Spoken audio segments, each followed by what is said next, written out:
Today I'm playing Bougainville, The Forgotten Campaign by Lock and Load Publishings and War Diary. I've got the setup just about completed. I set up the first half of the Japanese units. Now I did this in a couple ways. The setup map instructs you that the Imperial Japanese Army, these three units here, can be on any base south of 410 and 908. So there's six of those. There's 6 bases, airfields total. So I just roll a 1 to 6, and I place each of those on that position. Then here there's 6 units that I place randomly on the entire map. 2 of them are dummies, and these are bonsai attack only. They can defend, but they can only attack after turn 7 and beyond in a bonsai attack. So I just mix those 6 units together and I randomly place on the map, and I do that quite easily. I roll 3 dice. I get a row number like from 3 to 18. Then I roll 1 more dice to say which column they go in, and so this is the result. I rolled a 17 and a 1, and I rolled an 18 and a 1, a 16 and a 4, and so forth. So the placement may not be totally logical or strategic. It's just random, but it makes it fun and unpredictable. They did get 1 strategically placed unit right here at 407, and the reason that's good is because the beachhead landing that I always pick is 408. I always come right there. Has to be 3 units away, 3 hexes away from any city, and so that is the first available hex, and it's right near the roads. So that's the one I pick, and I've positioned my 3 U.S. Marine Corps there. Now I have the option of doing an amphibious assault on that hex, but I'm not going to do that. I'm just going to go ahead and during this landing I'm going to move 1 there and 1 right here, and we'll attack that unit.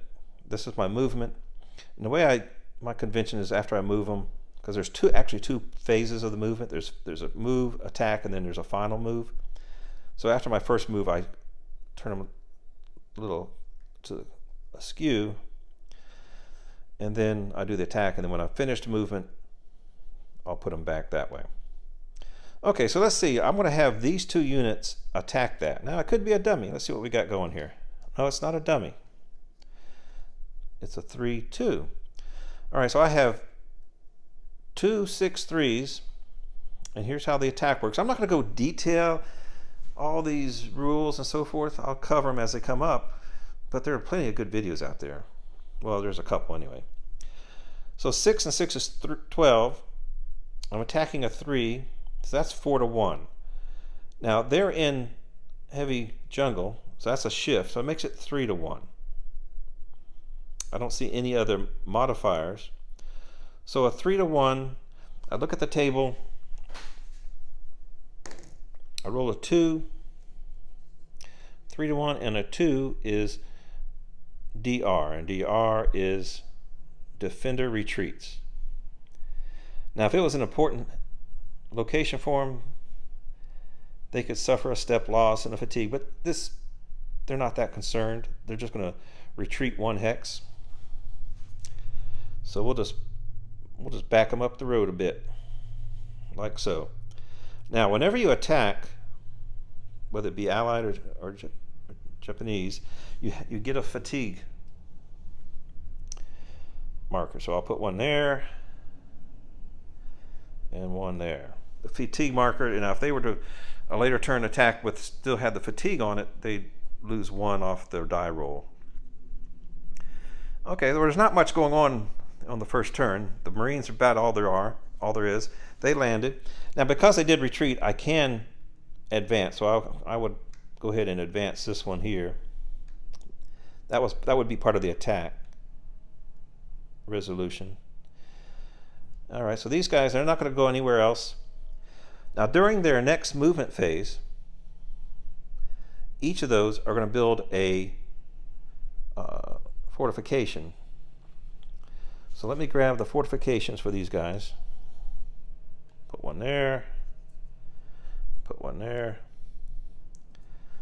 Put one there. Those, if you're underneath the fortification, then you get an extra -1 on the die roll when you're attacked.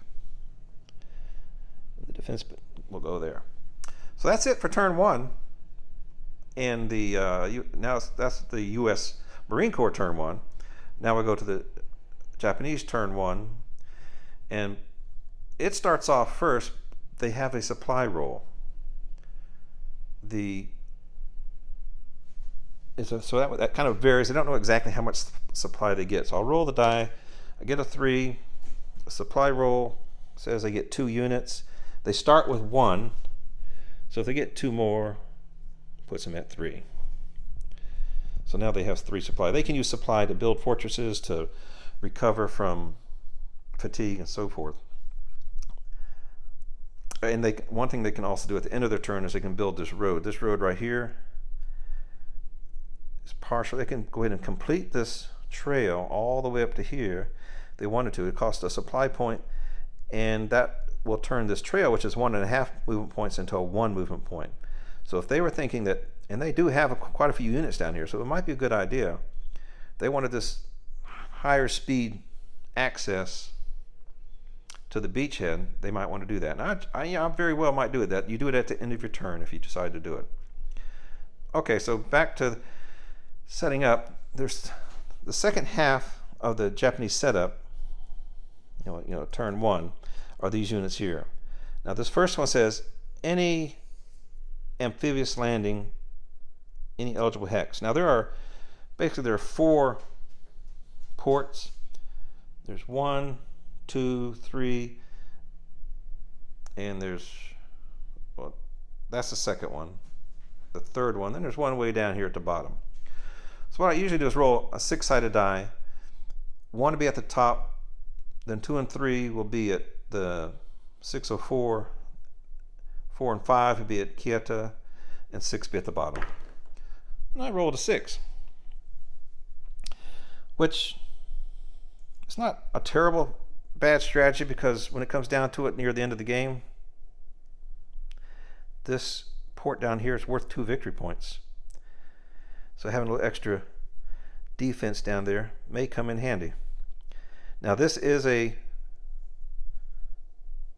light green, which means it's a light jungle, so I can stack units. So we'll go ahead and do it that way.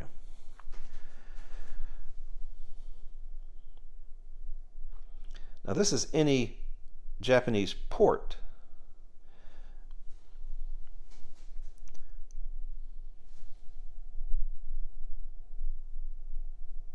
Oh, I got that kind of backwards. This one,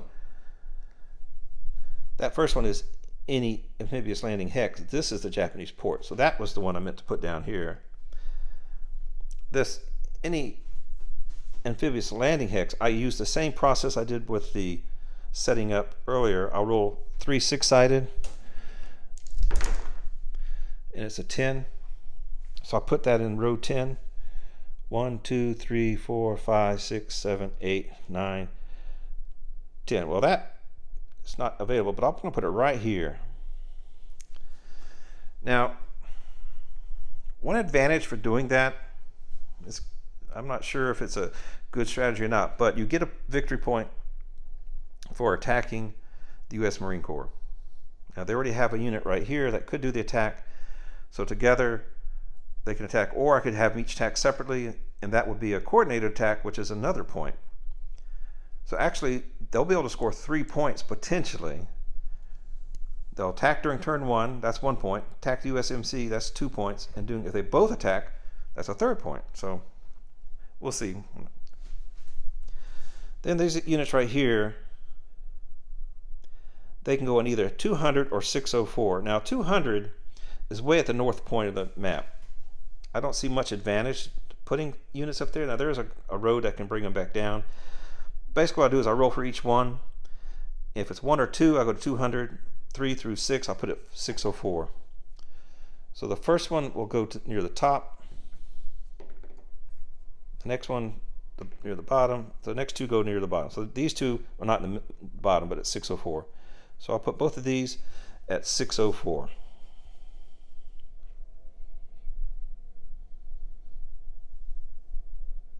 Yeah, right. Put them both right here. And this first one we'll put in Bougainville. I guess it does provide a little extra protection for that victory. Well, it's also 2 victory points, so there you go. All right, so that's it for the Japanese setup. We're all done. Nothing else happens for the Japanese until turn 5 or 6. So now we got to decide what movement do we want to do for the Japanese. Do we want to build fortifications and so forth? Now, this unit right here, if he attacked this unit, it's a 3. So that'd be a 1 to 2 attack, which isn't too bad, and it is both the first turn attack and it's a USMC attack. So I think that will be my first thing I'm going to do. So a 2 against 3, that's 1 to 2. I'll roll the die. Got a 4. So I look on the 1 to 2. 4 is an MC. That's a morale check. And so first off, the defense rolls the morale check. And the USMC only fails morale check on a 6. I rolled a 2, so he passes. If the person being attacked passes it, then it goes to the defense side. That morale factor is just the number of their strength, which is a 2. So they have to roll 1 or 2. They rolled a 6, so they fail. So that automatically goes into an AR result, which is attacker must retreat. So he'll retreat to here. But he did attack on turn 1. Attacked on turn 1, and he did attack the Marine. So that's 2 points. So the Japanese have 2 points now. Now if I attack again, that would be considered a Japanese coordinated attack, and that would be another point. So that's the question, should I attack again? Or before I do that, I haven't really considered movement. I should do the movement first. I'm going to do the attack either way. I don't see much point in keeping this guy right here out of the city, so I'm going to move him into the city. And this one's pretty much already protected for right now, so I'll move him, and I just give him a movement point of 3. So it costs 2 to move into the light green, and then 1 because of the trail. And even though this trail turns into actually it's a road, turns into a trail here, I give him the road movement of 1. So I'll put him there. So now they've moved, and what I do is I turn them a little slanted there to show they moved. Quarter turn there. The 3-2. Now the question is, should I leave him down here as protection? And I think I will. I think I'll go ahead and leave him down here for right now. I mean, I might build a road later and he can move on up. But this 4-4, I'm not going to leave him at the airport. That's only 1 victory point. So I'll move him to the road. That costs 2. And 1 more is 3. He can't go any further right now because that'd be the trail's 1.5. So we'll just stop there. Now, potentially they're overstacked. So I'll just go ahead and take a peek real quick. And actually they are overstacked at this point, so I can't do that. So I will go ahead and stop it right there. Okay, so they've moved, and this one here is kind of out in the middle of nowhere. I'll go ahead and move him to the airport.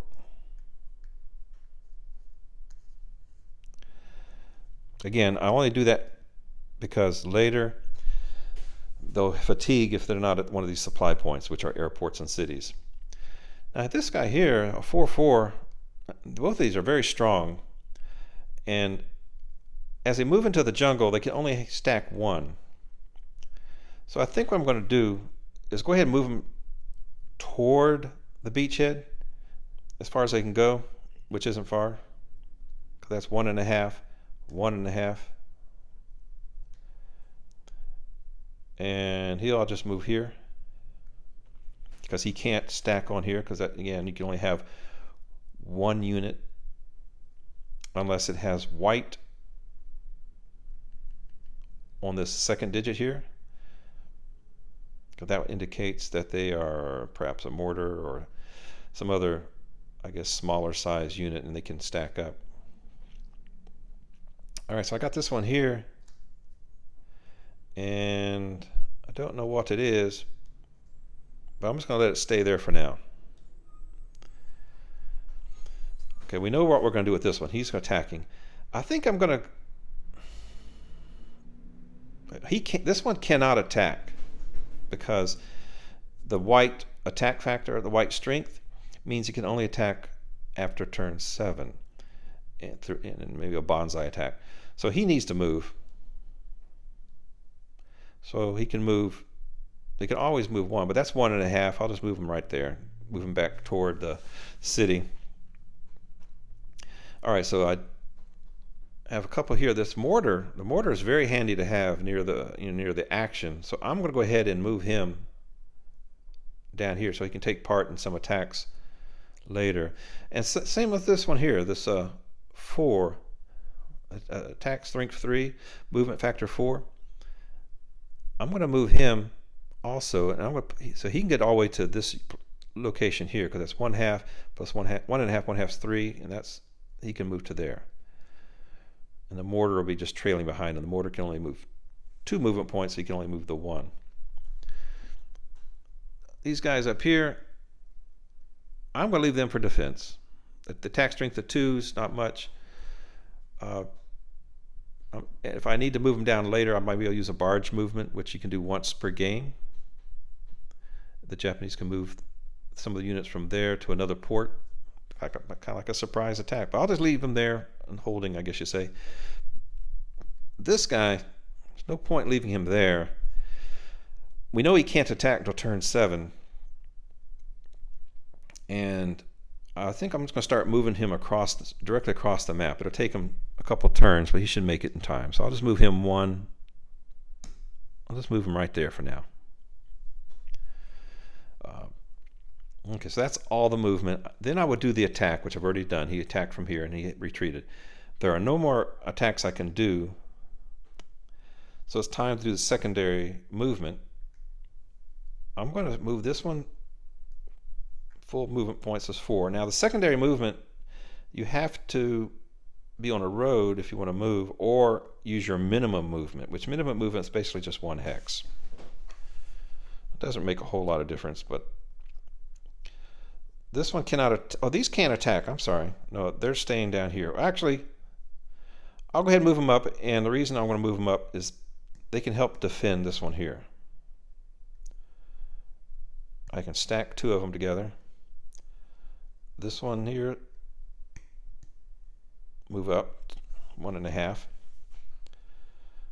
I'll let this one, I'll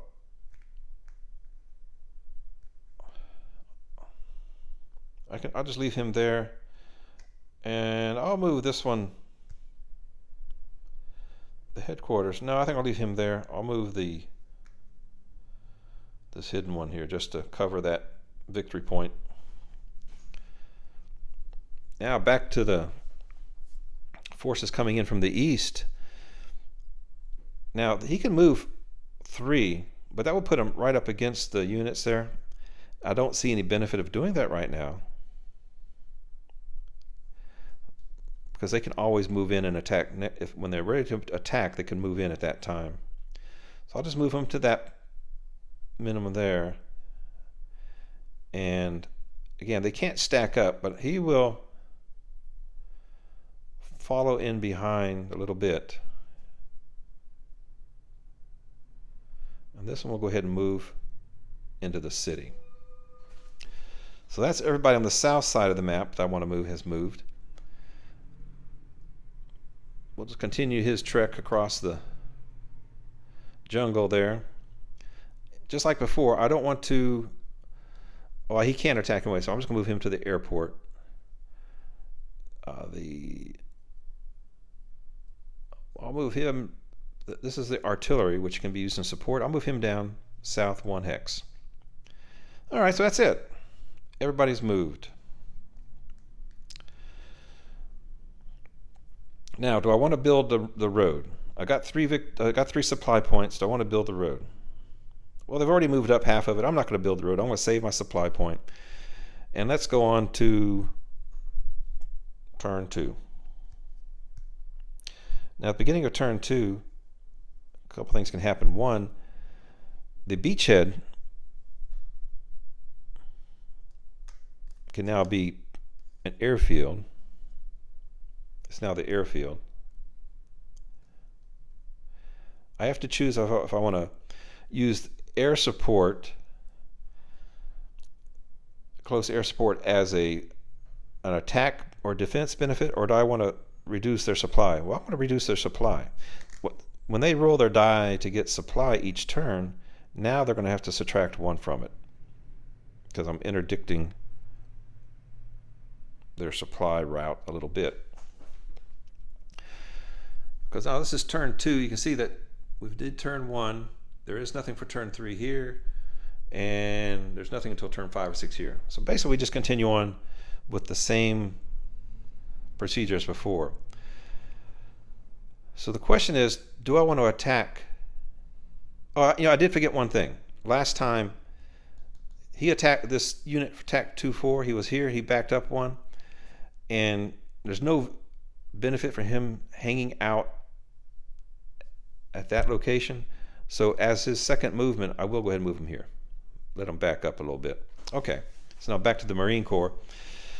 The Marine Corps are under limitation. They can only move 2 hexes away from their beachhead. So they can only come out like to this distance. There are no Japanese in the immediate area, but there is this 4-4 right here. But he's in a jungle, and let's say you can't stack him here. So if let's say we did put 2 units here, that'd be 12 points worth. The jungle shifts it over, so it would be 3-1. That shifts it over to 2-1. Yeah, that's not too bad. We couldn't. There's no result that would allow us to eliminate the guy. I just don't see an advantage right now. I'm just going to leave him back.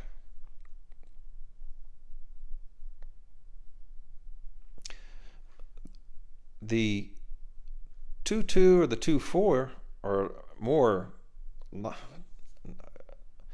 potential targets, and I think we could do that. We have in fact, we'll go ahead and do that. We'll go ahead and go after this guy one more time. This terrain, this mountain here, we can go in there, but there's a slight problem when you're, well, actually when we're attacking from that, that's okay. I'll tell you what, this is a chance to take out their artillery. I'm going to go ahead and do that. So let's move the fortification aside. The unit is fatigued, so he's going to be at -1. If I could choose to just let him rest this turn, but then he can't move, he can't attack, and I don't want to do that. I want to take this opportunity because they're going to be gone at the end of this turn. The Marines only stick around for 2 turns, so I want to get my use out of them. I'm going to move him to there. Again, I'll turn it a little crooked there to show that he moved. He's still fatigued, so I don't forget that. The fortress, of course, doesn't leave, and it is not removed when it's empty. We'll also do the same with this unit. We'll go ahead and move him onto the mountain. They can move onto the mountain. It's can only do a minimum move. That means he can move one spot. So it was a long, tiring journey up the mountain top, but he made it there. Now we're going to put the fatigue back on him, and this is the fortification is down here. The other 2 units, I'm just going to let them stay where they are. He's not fatigued, so there's no reason for him to benefit. Now, he could come down, but you would think he'd come down here and take this victory point location. But see, that's outside his range. He can only move this far.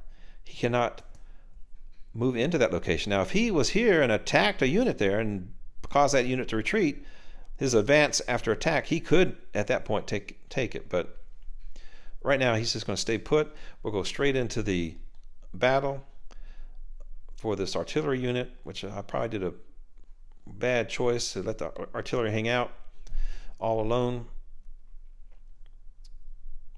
That's a 6. That's 6, and 6 is 12. 12 to 2 is 6 to 1.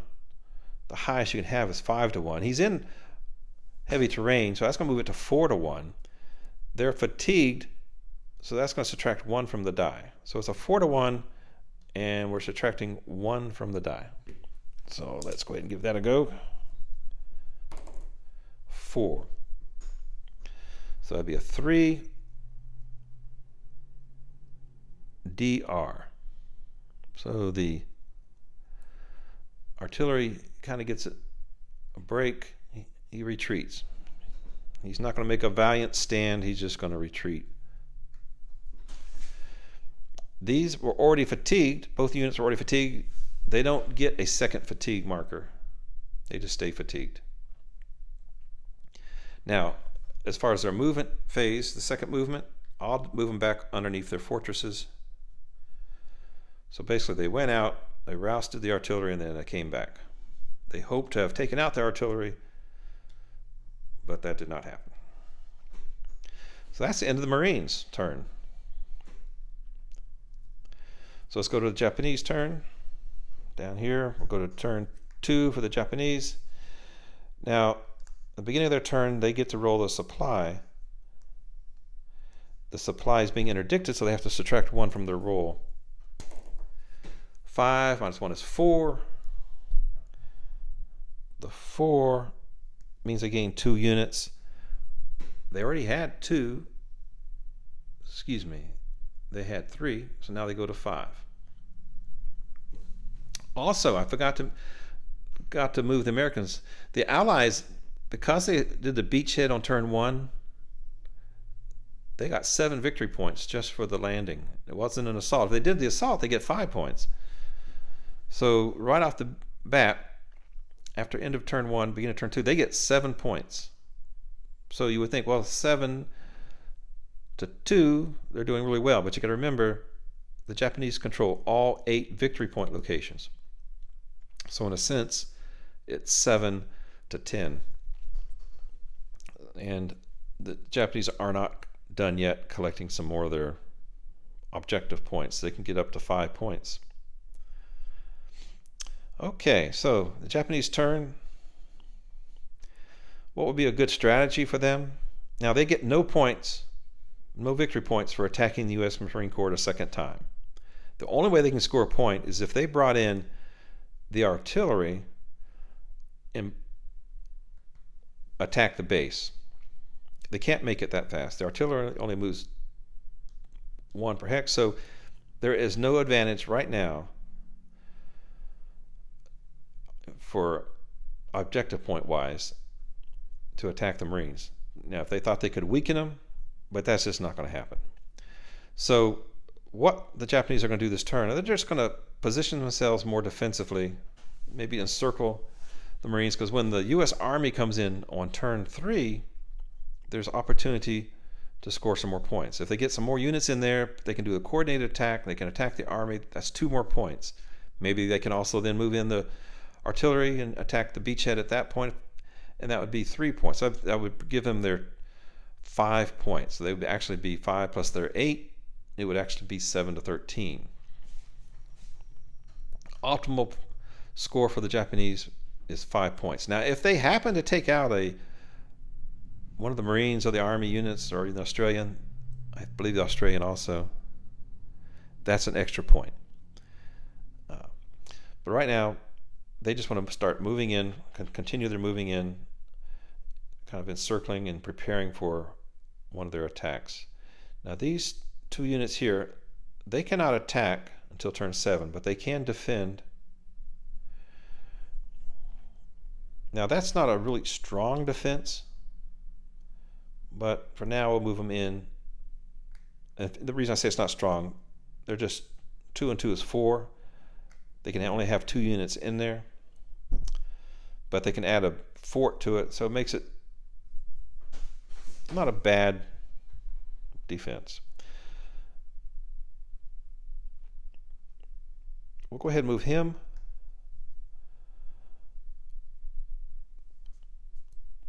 The 1.5 is 3, so he'll move up to there. So he's in position at some point to attack. Now, see this river?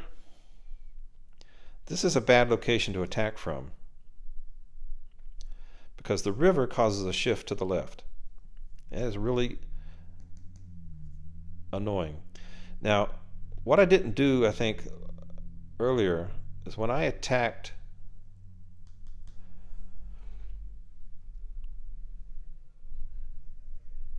their 2-4 unit, it was actually across a river. So I did not slide over 1 to the left. But all they had to do was retreat, which, no big loss. They would have retreated anyway on their turn. So I got to remember those rivers. That's so easy to forget. All right, so this one is already in position at one point to move in. I'll go ahead and move this one.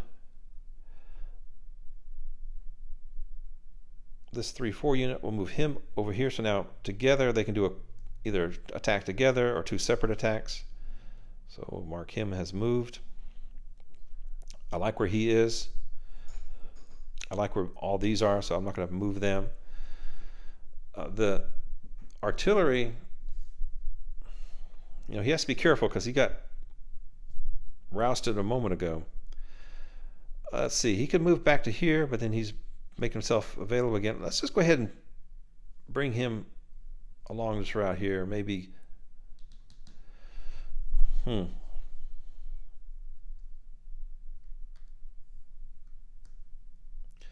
move him right here for now. So he's moved. This unit here, he's not going to be much good by himself. Go ahead and move him up on the mountain. We'll move.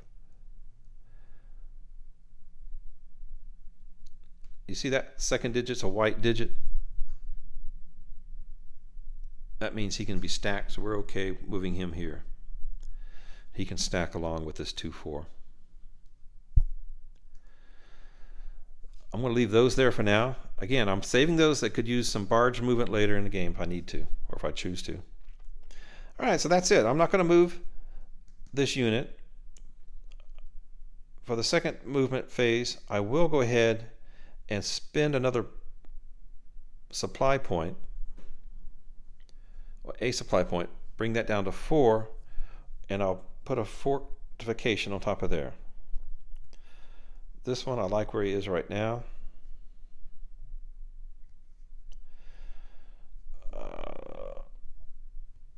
Put him there, I like that. Supply points 4. I could build other fortifications, but I'm not going to. He can complete his movement toward the others. He'll just go right here. This one will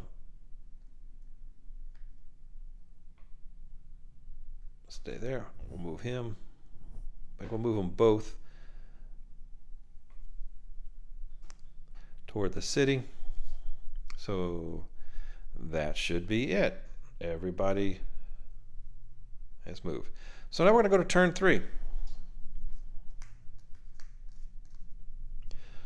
U.S. turn 3. What do we get on turn 3? Well, a couple of things happen for the Marine Corps side. Turn 3, our 6-3 units, they withdraw. But we get all these U.S. Army units to replace them. So we'll get rid of those for right now. The fortifications remain. The fact that they were fatigued, don't matter no more.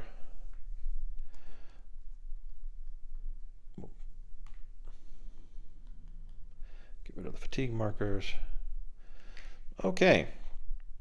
This unit here will withdraw later. He doesn't go at this moment. Just the 3-6-3s. Now, we've got the landing of all these army. What are they going to do?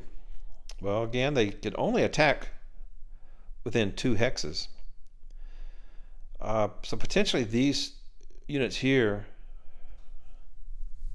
have some value if they could take out one of those. And down here's a victory point location. But to attack this location here, you'll be crossing a river, or if you stack up some units here, you can attack from there. So there's choice of choice. What I'm going to do? I'm going to go ahead and move some units down here. We'll stack as many as we can. So that's going to be the cost 1, and there's a trail, so 1.5. We'll move. They can stack up 2 in the light jungle area. But there's also a tank, and the tank can join them. That brings their attack force up to 11 right there. They have artillery. Now the artillery has a range of 2, so we'll just have him move to this location right there. So what are we going to do with the others? Well, let's go ahead and flesh out these fortifications. If nothing else, it's a good defensive measure against a attack. Put him here to protect the artillery. Good. Put the artillery on top so I don't forget that it's there. And they have a second artillery. Let's go ahead and put him here also. Well, I'm not sure. Let's not do that. We'll go ahead and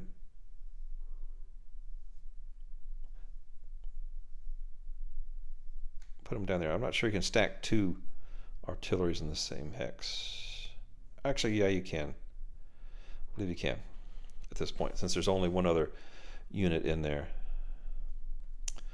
Okay, and then we have another one last 4-3. We'll put him right here to beef up the.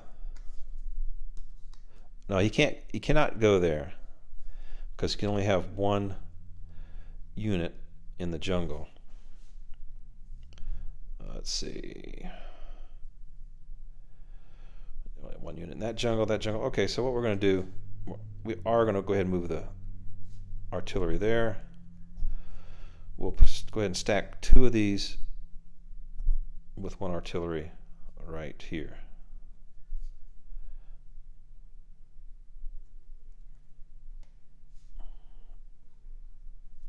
Okay, I'm putting actually the artillery goes right there. Okay, so that's the U.S. Army move.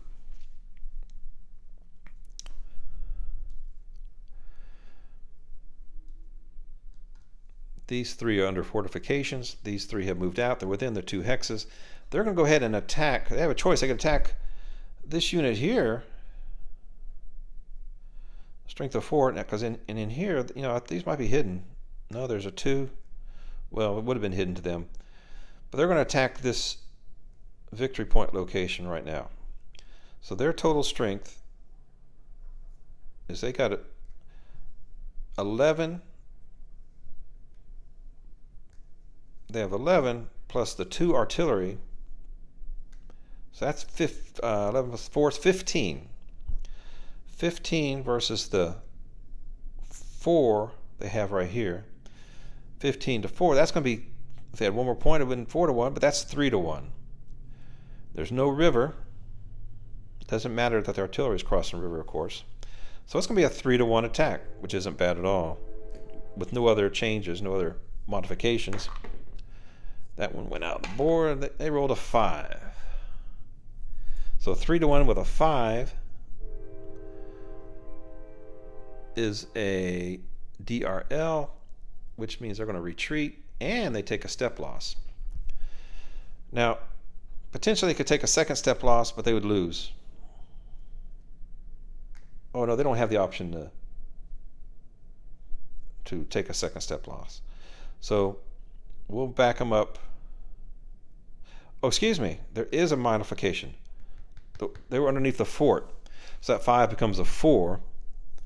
So that 3-1, 4, it's still a DRL. So it didn't matter. Okay, so they take a step loss. The way you do a step loss is for the Japanese, you add a step loss counter, which means their attack strength is now 1/2. But they also had to retreat 1 hex. So this is the base. They'll retreat back down the road. They get a fatigue marker also. So not only are they half strength, they are beat.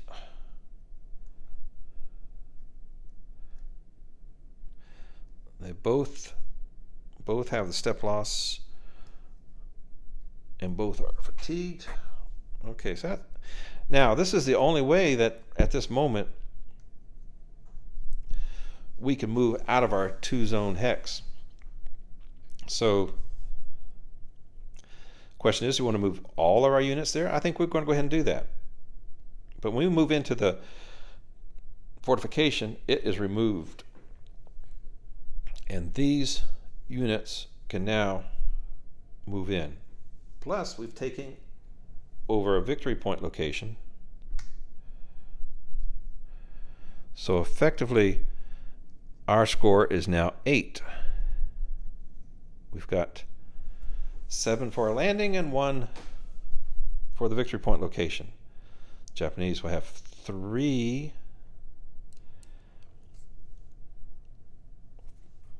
Plus they're down to 7, so it's 10. So it's like 8-10. So Japanese are still winning, but that wasn't a bad result. Now it's time for the second movement points. So what are we going to do? I think I'm just going to let them stay at the victory point location. That's going to be aggravating for the Japanese.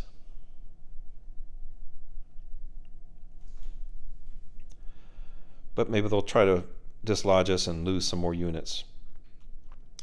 All right, so let's go into the Japanese turn. The fact that we took over that village right there, that reduces their supplies by another point. So not only are we interdicting, there's a second point lost due to that. So when we roll the die, a 6-sided die to see what their supplies is, I roll a 2. 2 minus 2 is 0. And a 0, I still think they get 1 supply. So their supply now goes to 5. Now with the Japanese, when they want to remove these fatigue markers, it costs them a supply point. But just like the Allies, when they do that, that means they cannot do any movement or attacking with that particular unit. If they do attack while they're fatigued, it costs them just 1 on the die roll. Now we know that there are, let's see, 4 and 4, there's 11, there's like 13 points right here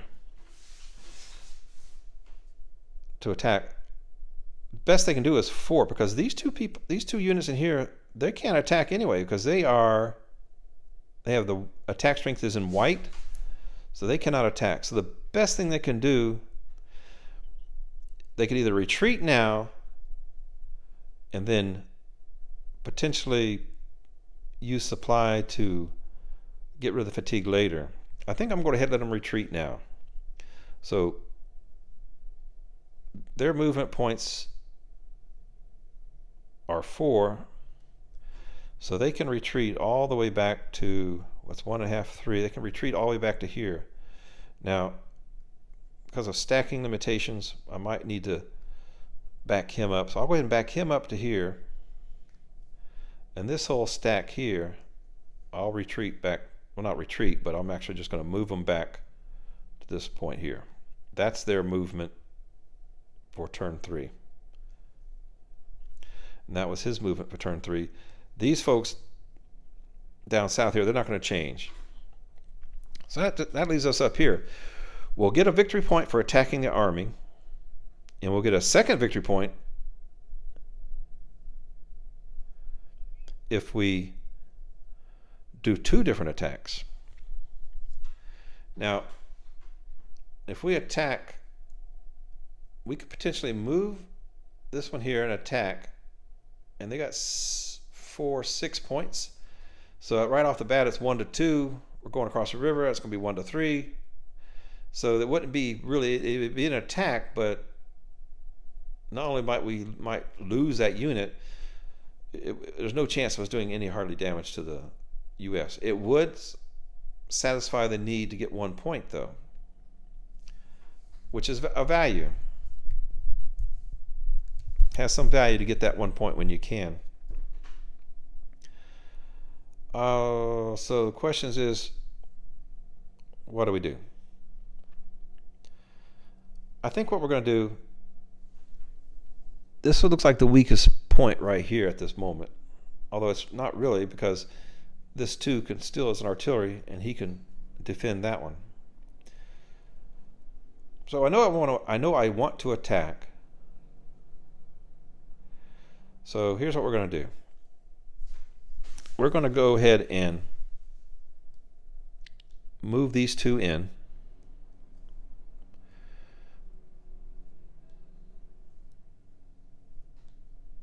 We'll move in the artillery, puts them within 2, because they're going to attack this fortress right here, this fortification right here, not a fortress, fortification.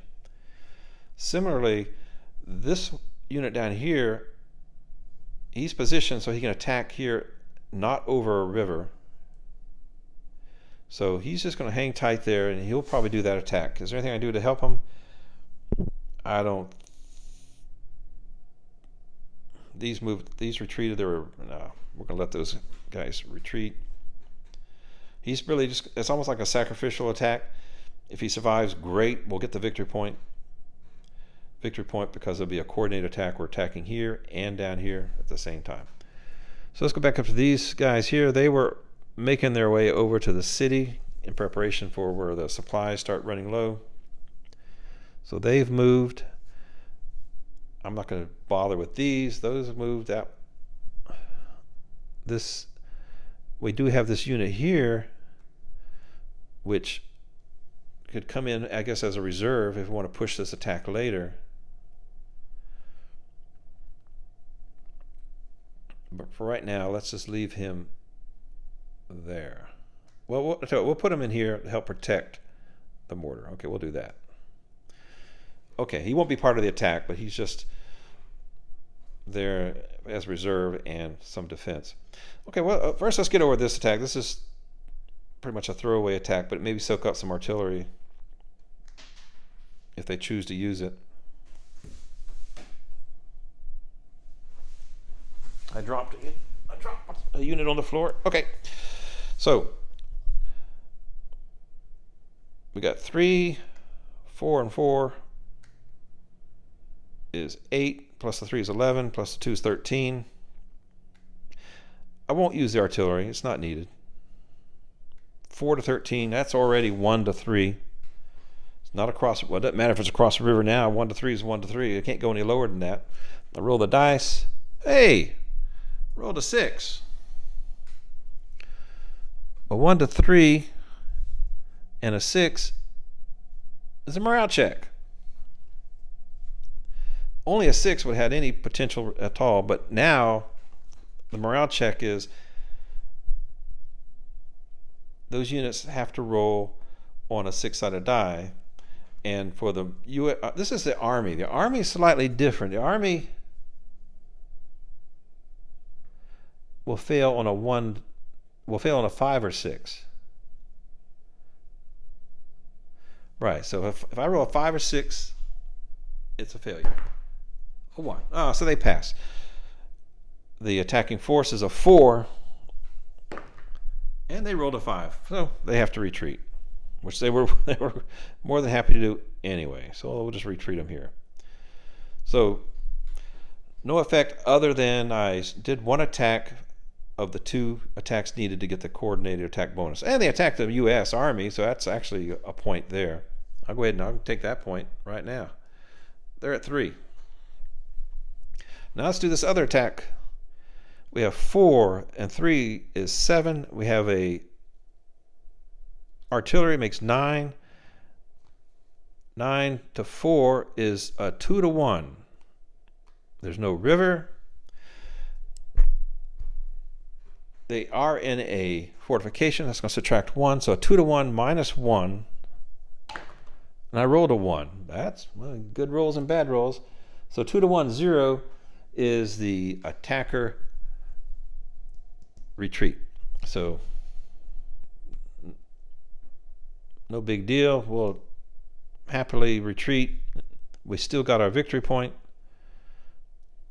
Let's leave them crooked because they still have their final movement.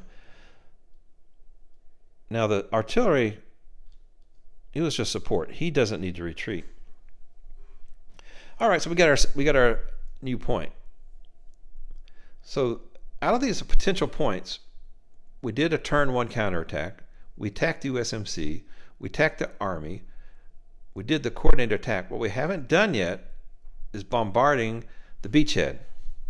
And I'm sorry, I don't think that's just going to happen. We only have 1 artillery, and it's right there. Now he could move in, and maybe we'll do that next turn. We'll think about it, because if he could move into this mountaintop, now he has no chance of doing any damage, very little chance at all, but we'd get that 1 victory point. And I tell you, victory points are where it's at. I mean, that bombing the beachhead, victory point wise, is the same as eliminating one of the other units. So it's actually quite valuable. So maybe there's still a chance to get that 5th point. All right, so that's all the movement and attacks. Now our final movement, there's no benefit from attacking the U.S. Army again. So let's move people back into the safe places. We'll move him down to here and make room, because that is a jungle. We'll move him 1, 3. Now this is a dummy, so it doesn't really matter. It doesn't take up any room. This one we'll just have to move to right there for now. There's not enough room in the end. He can't get, neither of these 2 units could have gotten all the way to here, so we'll just stop right there. We'll move him back to the airfield. Now the question, wait a minute. Yeah, there's no point. I could leave him there so they don't harass him. I'll do that. We'll just camp out here. In case, it's a threat at least that we might move in. We might move into the mountain, go on top of the mountain, and take a shot with our mortar at the base. So we have that active threat. So we'll let it stay there. All right, so that's the end of turn 3.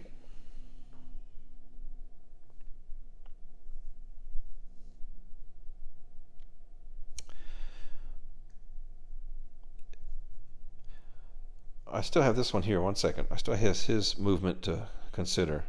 He wants to retreat also. So we'll move him, not retreat, but there's no advantage to attacking any further without support. So far as he can go is right here.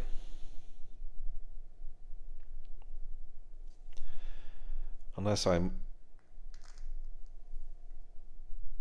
I could move some of these units to make room for them, so let's go ahead and do that. We'll go ahead and make room. We'll move one of these guys down here. These. Now we have the power, the unit, so excuse me, the supply. I could heal some of these guys up, get rid of their step loss and their fatigue. But right now I'm just saving the points. Maybe we'll do that in the next turn. Okay. So that's it for turn 3. Turn 4, as you can see, there's a star here. That means something's up. So let's look at the Allies. Turn 4 is Green Island control available. Well, the Green Island is now under American control, which provides another interdiction point to the supply rolls. More bad news for the Japanese. Okay. The other item here is that 93rd Division support is available.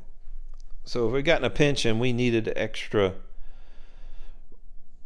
fatigue removal, let's say one of our people went from fatigue all the way to exhausted, we could spend that turn moving them from exhausted to fatigue, use the 93rd Division, and actually remove that second fatigue. For the Japanese, there's no other changes for turn 4. So it's our U.S. Army's turn. You know, they've taken one of their strategic objectives here. They can't go any further south. There's no point in even considering, because they're limited to 2 hexes away, with the exception that this one actually advanced after combat, which was allowed.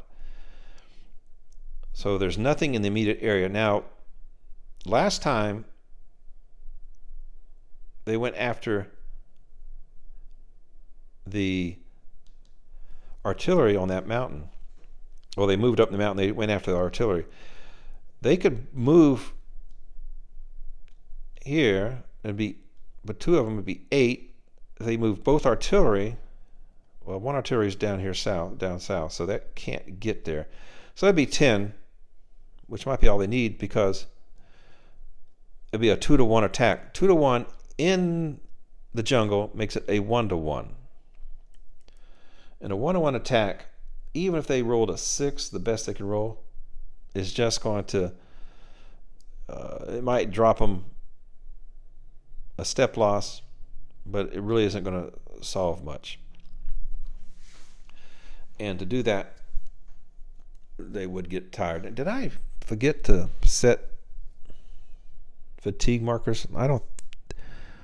All these down here are supposed to have fatigue markers, because when they attacked. So what we're going to do this turn, it don't matter. We're not going to do anything other than remove all our fatigue. Now, when the Allies remove fatigue, okay, they can't move or attack, but they don't have to pay any supply cost. They just have to be in the supply chain here. They need to be in supply, which of course they are right here. So we're just going to use this turn. The U.S. is going to use turn just to relax and rest. So there should be no fatigue markers anywhere, because we're going to get rid of all of them. Okay. All right. Now these are also under fortifications. I could build a fortification right here, which I will go ahead and do. They will do that. They'll build a fortification. Whoop, nope, can't do it. Can't build them that far out. They have to be connected to the beachhead or another fortification. You can't just go out in the wilderness out here and build another fortification. I'd have to build one here, and even then I'm not sure if you could build one there, so we'll skip that. All right, so let's go to Japanese. Japanese, turn 4. First we do a supply roll. Now we have the Green Island is under U.S. control.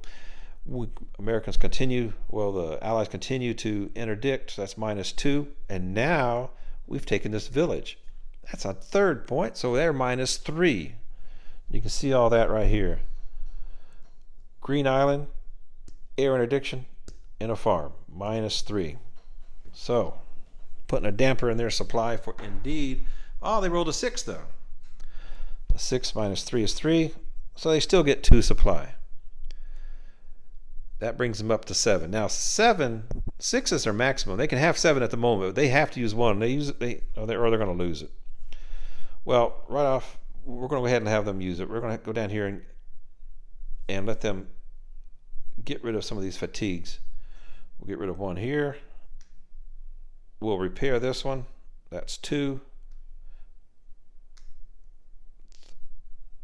3. I don't know, was there another one? Oh, there's no one in here that's also hurt. But I think they have to be at the base. Oh, he is. So we'll get rid of that and that. So we've actually got rid of 4 points worth of supply. So before we had 7, we'll move it down to 3. But we'll get rid of these fatigues and step loss markers.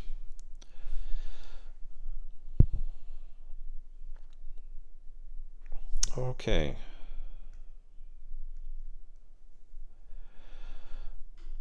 Because they got rid of the fatigue and so forth, they can't move. They can't attack. They just have to sit there, which is fine. I wasn't going to do anything anyway with them. Right now, they've accomplished all their objectives except the bombing of the base. So let's go ahead. Crazy it seems, we're going to move these guys in. Actually, we just need to move the 1. We're going to move the artillery in for the movement. For the movement over here, let's see, is everybody spaced out? We got city. No, he has to, we'll put him down here in this airfield. So he's moved.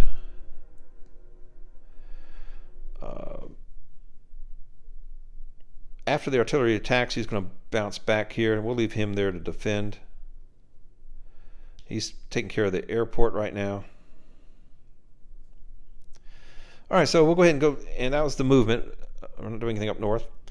We're going to have him bomb the beachhead. Now the beachhead's got to think to 5, 8, so it'd be 1 to 4. Well, it would be 1 to 3. Like I said, there's not anything that can happen with this really. 1 to 3 and a roll to 3. It says attack ARL. Well, actually, when you do I'm not sure I did that right. I think it's just attacks, nothing happens, but we get the victory point. So now we're at 5. Then on my secondary movement, he's going to retreat back to there, just fade back into the woods there. Okay. So that was quick and easy. Nothing really happens. The Japanese have gotten all 5 of their objective points that they can get. So now they are pretty much having to just stop and protect their victory point locations unless an opportunity comes up and their beachhead is left undefended, because if they take the beachhead, Japanese win automatically. All right, so let's go on to turn 5. Turn 5, I think some things do happen. The Americans, the last U.S. Army control comes in, and I believe this one is removed. So they sort of switch places there. U.S. Army now is in complete control. As far as the Japanese, here's the deal. On turn 5, fatigue recovery costs now 2 supply points per unit. Fatigue level 1 for units not in or adjacent to a base, airfield, or in a fortification. Okay, so when the Japanese turn starts, if they're not in or adjacent to one of those bases or airfields, they're fatigued. hopefully I've got most of them taken care of. Later, they have to be in the base or airfield. So it's the U.S. turn. Now, the U.S. cannot move out until turn 7, move away from the beachhead until turn 7. And that's not even the U.S., that's the Allies. When the Australians come in, they can start actually moving away from the 2 hex radius and go after these other victory point locations. Like if they come down here, they could take 1 here, 3, and so forth. At the moment, the Allies have 7 plus this 1 point here, it's 8. The Japanese have got all 5 of their victory points, plus 1 is 6, 2 is 8, 9, that's 10, and up there's 2, that's 12. So 8 to 12 is the current score. So what are the U.S. going to do? There's not much they can do.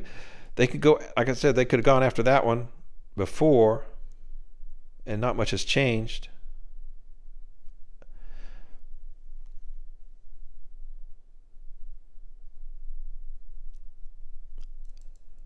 They could try it again.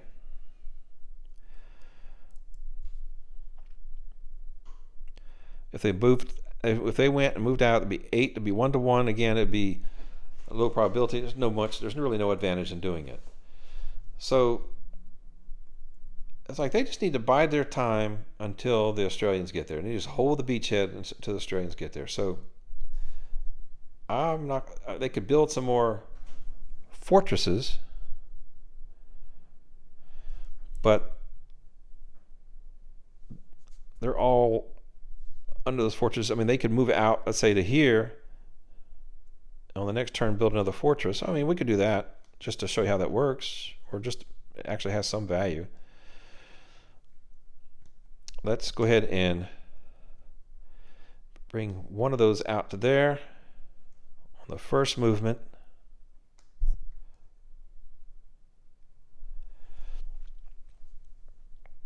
I could move out further here. Let's see here.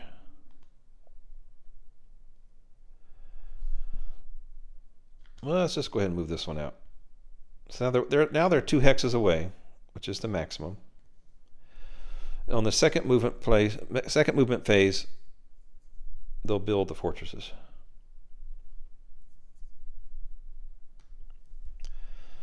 Okay.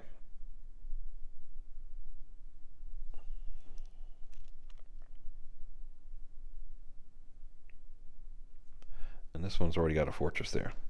All right, so that's in the Allies' turn. Let's go to the Japanese, into their turn 5. And we have to check, make sure everybody is next to an air base or city. Yes, that dummy is. They're in a city, airfield, city, adjacent to airfield. So we're all good at the moment. So what are the Japanese going to do now?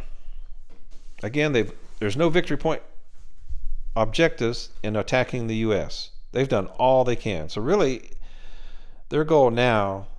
Oh, I haven't rolled it for the supply. I'm sorry. Let's do the supply again real quick. They're interdicted 3 still. 3, and they rolled a 5, so that's 2. They get 2 more supply. They have 5 supply points. 5 supply points. They can build fortification for 1. So let's do that. They have a total of 5 fortifications during the game. So they'll build one right here. That brings us the supply down to 4. They might as well put one down here and boo in.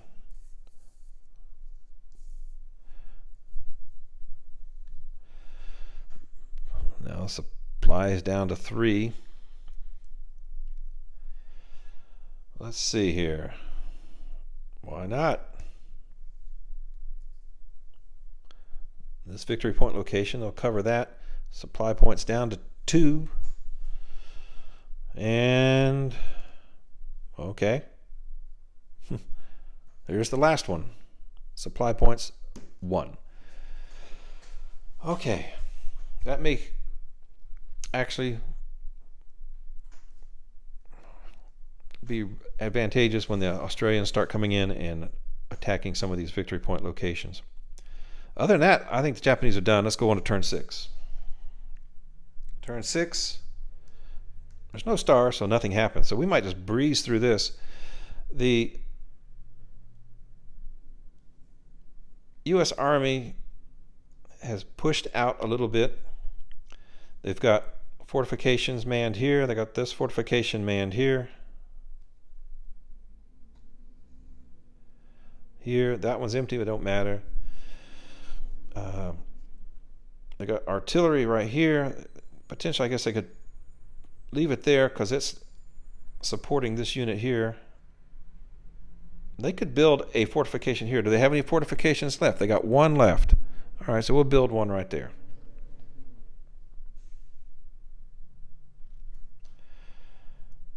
So all 6 of the Allies' fortifications are now in place.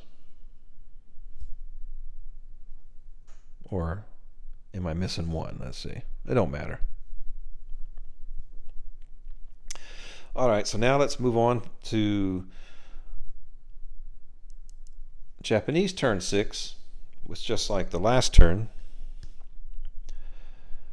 we do the interdiction roll. I mean the supply roll. 3 minus 3 is 0. 0, they get 1 unit. So that brings their supply up to 2.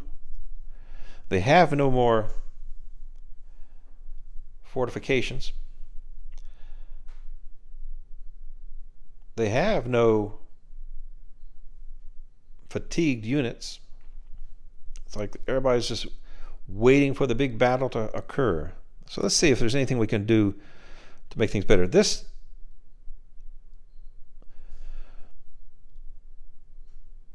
artillery is kind of hanging out. I'm going to go ahead and move him back 1. Just that's some strategy. I guess that could be useful.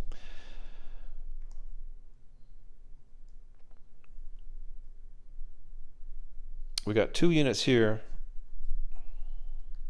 The stronger one's in the victory point location. I can't put them both in the city because of the stacking limits. This is a jungle area. Okay, that's it for turn 6. Oh, one thing I should probably do, because at the beginning of turn 7, add a fatigue level for any units not in a base. So if anybody was just hanging out outside the base, then that's an issue. Let's see if there's anybody. This one here, he wasn't in a base. All right, so we have to put him, we'll back him up there. Now he's covered. He's in the base or airfield. He could have built a fortification potentially there, but nah. Okay. So now let's move on to turn 7. Now this is where things start happening. Turn 7. The first Australian amphibious landing occurs at the beachhead. U.S. Army 1 infantry regiment has to retreat or be removed. So we'll just take this one down in this stack here. We'll remove this one. The 93rd no longer is available. We didn't really need it.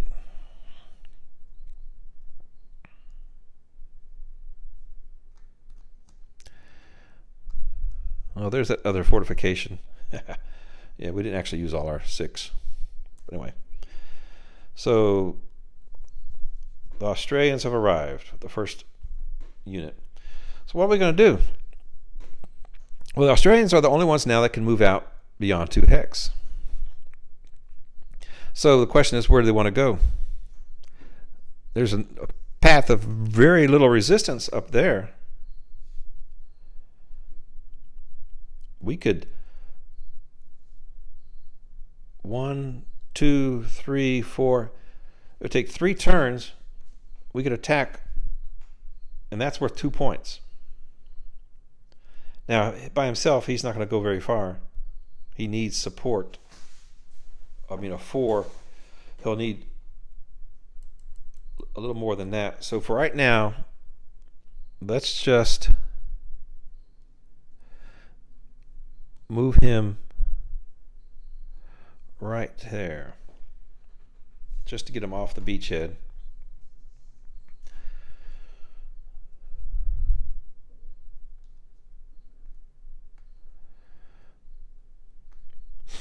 Okay, so that's it for, I'm not going to do anything else. That was it for turn 7 for the Americans.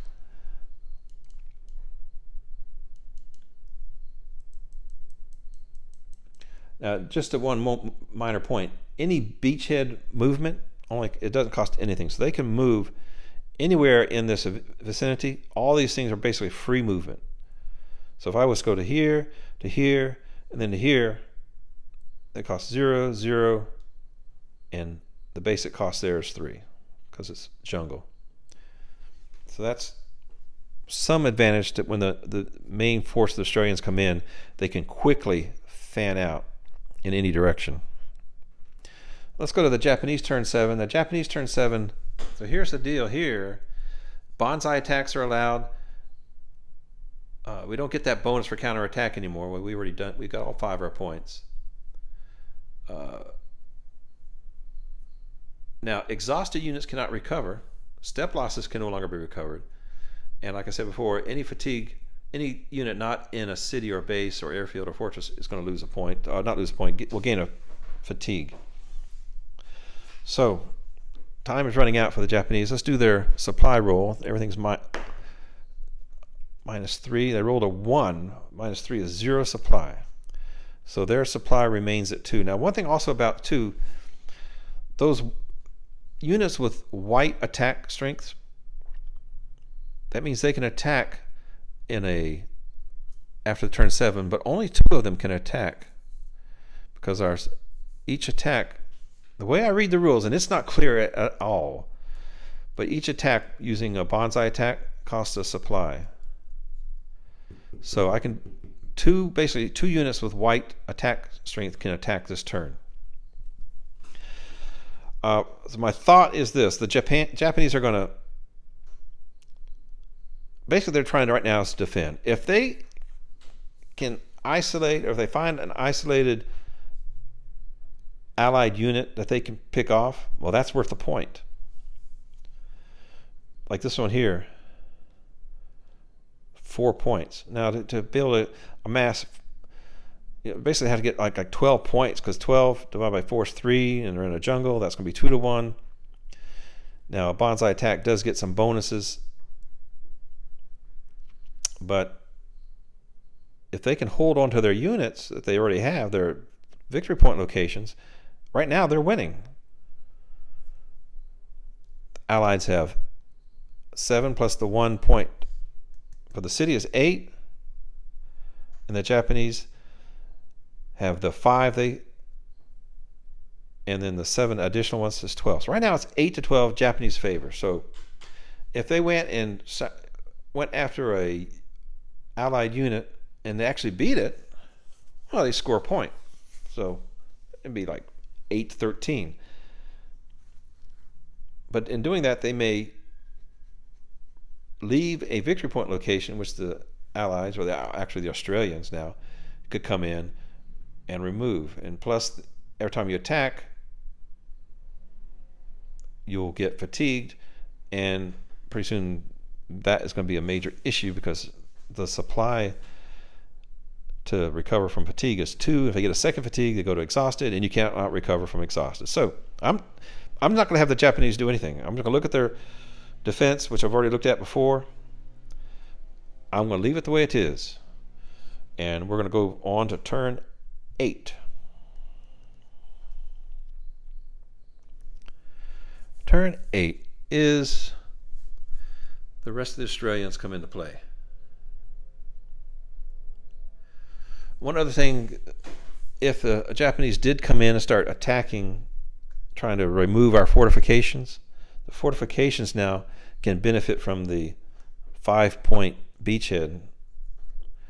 Those 5 points can be distributed amongst the fortifications. So even taking out the fortifications for the Japanese now, which they don't even get a point for, it's just to make their way into the beachhead, they'd have to fight through the fortifications. So basically, the Allies have a very strong position at the beachhead right now. And here's the extra units they're going to get. So we have to decide what we want to do. Let's say we went down up north, I should say, and grabbed that one. 2 points. Our score would be 9. The Japanese would go from 9. They'd have the 5 plus 5 is 10. So we still have to get one more. And being way up there would take quite a few turns. And that'd be like all she wrote. So potentially we could send a couple up there. But then what if we need those units down here? And I forgot the other part of this. All the army units now are withdrawn. When the Australians come in, the army has withdrawn from the battlefield. It's all up to the Australians at this point. So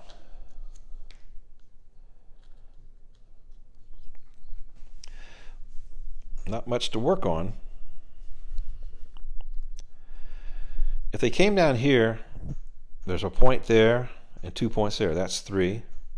Here, 1 point. Up in this area is 1 point. So 1, 1, 3. It sounds like the best bet is to come down south and try to take these out. But again, if they aren't careful and they just move all their forces down, so okay, we're going to come down and take those 3 points, leaving their beachhead basically undefended except for the fortifications. The Japanese have a force amassed right here. They could come in. And again, if they take out the beachhead, they win. So it's kind of a tricky decision making. What we're going to do, we're going to leave some token defense up here. We're going to quickly try to go down and remove a couple or capture a couple of these victory points. Okay, the stacking limit is 2.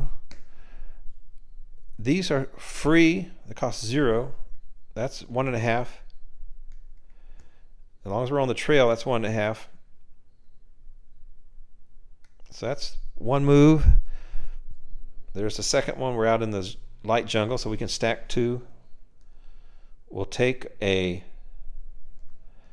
tank with us. The tank, you see, it's got a white movement factor. That means it does not count towards stacking. So we still basically have 2.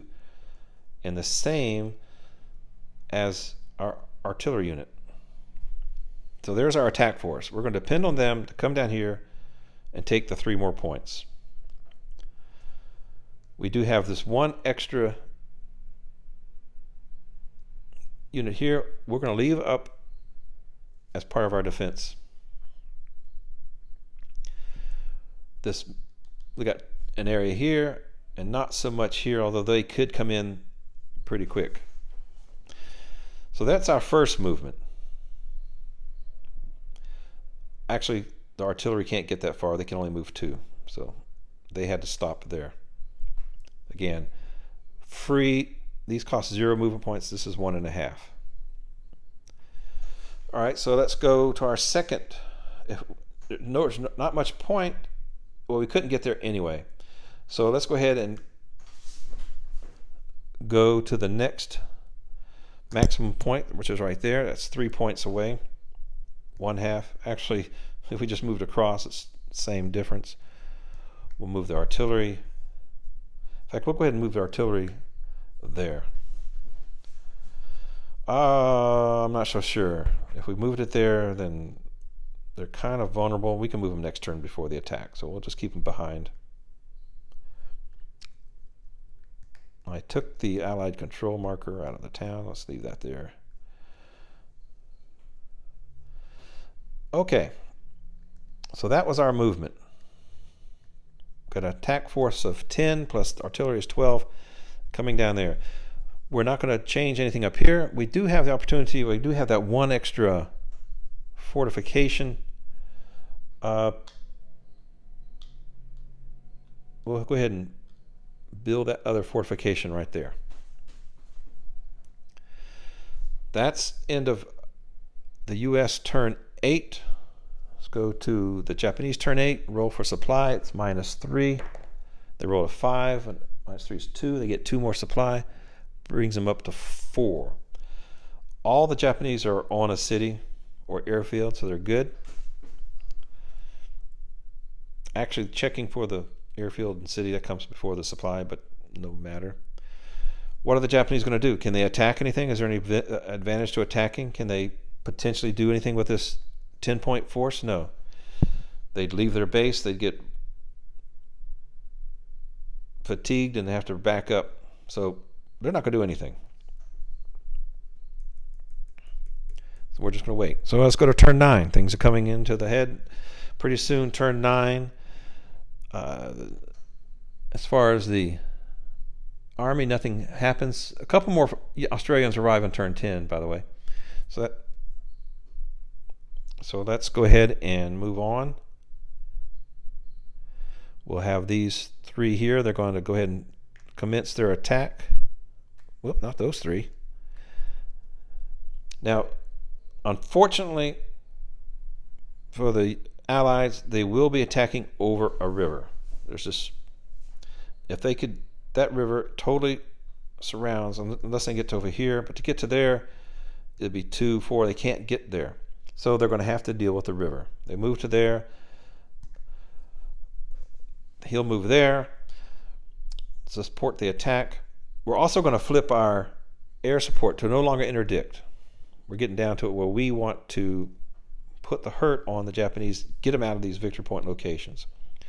So we're attacking this first location. 6 points is the defense, and they are in a fortification.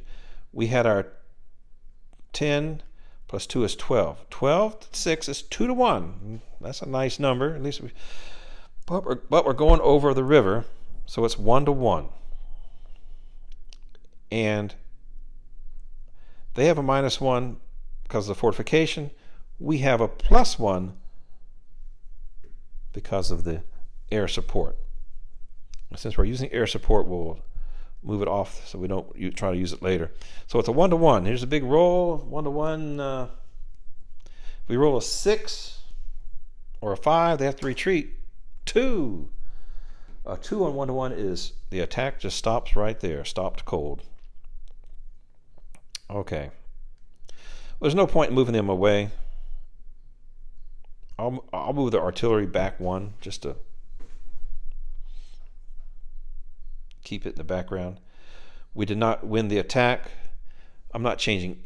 Oh, we do have, no, that's next turn. I'm not changing anything here except, no, we'll just leave everything like they are. Right now, the Japanese are just counting on the fact that they're going to hold on to their defensive positions. They dodged that 1 bullet. Maybe they can dodge a couple more. They're not going to attack. One thing I haven't done is I did not put the fatigue markers. I'll put the 1 fatigue marker on this stack. They are now fatigued. They're going to lose 1 on their die roll.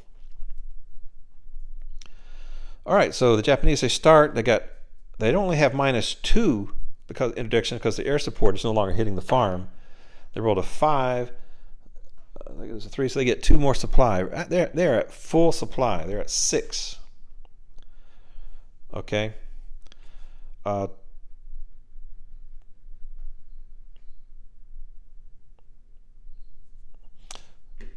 but they're not going to do anything. They're just going to wait.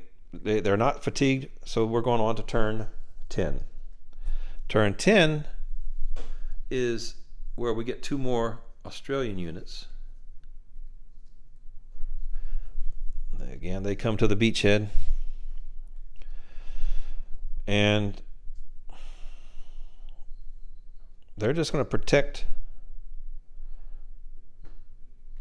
Well, we'll send them up north. 1, 3, and 3. We'll send them up north. We're going to redo this attack down here. Well, I'll tell you what we should do. Just to keep them from coming in here, we'll take that allied unit. Maybe we'll protect our 1 victory point location we already have.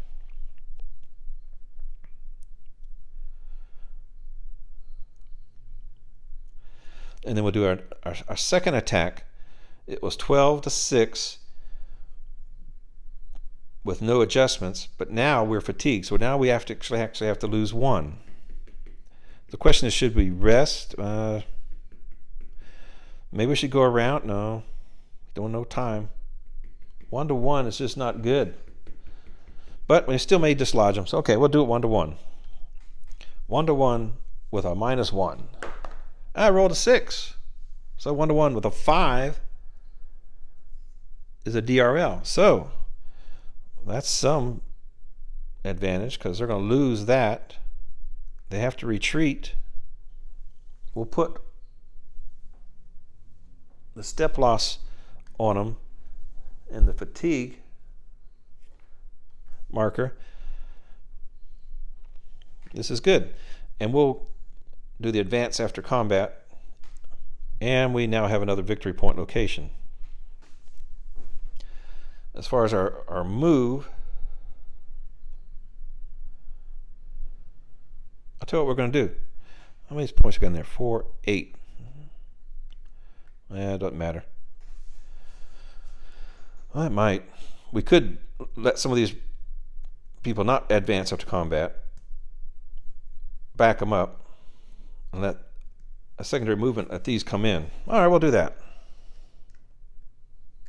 We'll back these guys up. Oh, the tank, though. We need the tank to make the 12. No. Never mind.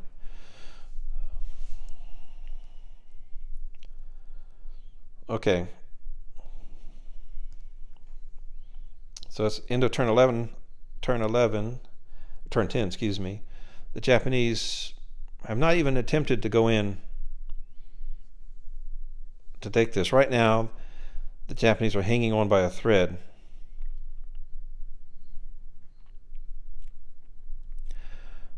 We'll let them hang on just a little bit longer. Oh, wait a minute. We got an issue here. These folks here. There is no active call.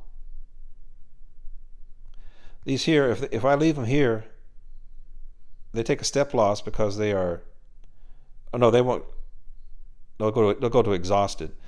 At the beginning of their turn, this whole stack is now exhausted because of they're not in supply. So they're going to have to move. We'll get rid of the dummy. They're exhausted, but they're going to move to the airfield. Because if they actually lose these units actually get destroyed by exhaustion and what have you. I'm pretty sure the U.S. allies get a victory point for each one. We could easily put them over the top. So they moved there. Let's go to turn 11. We'll come in. We'll do the attack. Again, it's 12.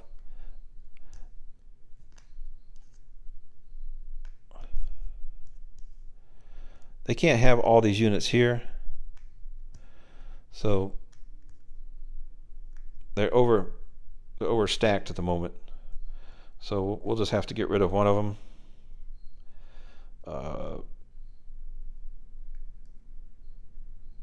We'll have to. I'm not sure what to do with the guy because I guess if I put him out here, that means he would have gotten tired and had to leave. So I'm running out of time on the battery, so I'm just going to go ahead and end this video right now with the final attack. It's 12-6. That's 2-1. 2-1 with air. -1 here. They're fatigued. So we're going to have a 2-1 with a -1. There's no river. 12-6 is 2-1. They have a fort. We're tired, but we have air support, so it's -1. And we rolled a 3. A 2-1 with a 3. Morale check. Their morale check is 3. They rolled a 6. They failed, so they have to leave. Now they can stay, but they take a step loss and go to fatigue.